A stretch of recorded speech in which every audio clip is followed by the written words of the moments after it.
ডেঙ্গুর আসলে প্রাথমিক চিকিৎসা হচ্ছে গিয়া যে আমাদের দেশে যখন একটা ডেঙ্গু পেশেন্ট চিন্তা করবেন যে উনি ডেঙ্গু আক্রান্ত হচ্ছেন বা উনার প্রচণ্ড শরীর ব্যথা, চোখের পিছনে ব্যথা হচ্ছে এবং মাংসপেশিতে ব্যথা হচ্ছে, তখন উনি যেটা করবেন প্রচুর পরিমাণে তরল জাতীয় খাবারটা গ্রহণ করতে থাকবেন। আমরা কেমন তরল জাতীয় খাবার? আমরা বাসায় পাতলা স্যুপ রান্না করি। এই ধরনের স্যুপ খেতে পারেন। নরমাল খাবার-দাবার উনি খাবেন। তার সাথে স্যুপ ১ টা বা ২ টা ওটস স্যালাড খেতে পারেন, ফল খেতে পারেন। ফলের রসও খেতে পারেন, কোনো সমস্যা নেই। তাহলে এইগুলি খাবার কিন্তু উনি বারবার খাবার নিতে থাকবেন এবং জ্বর আসলে স্বাভাবিক প্যারাসিটামল নিতে থাকবেন।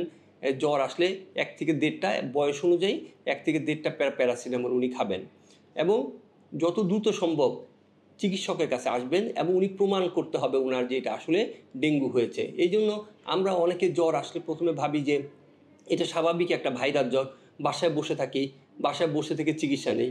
কিন্তু ডেঙ্গুর ক্ষেত্রে কিন্তু আপনার দেখা যায় যে ডাক্তারের শরণাপন্ন হওয়া উচিত খুব দ্রুতই এবং তার কারণ হচ্ছে যে আপনি যদি দেরি করে আসেন তাহলে দেখা যায় যে রোগী কিন্তু আসলে ব্লাড প্রেশার কমে রোগী শকে চলে যেতে পারে।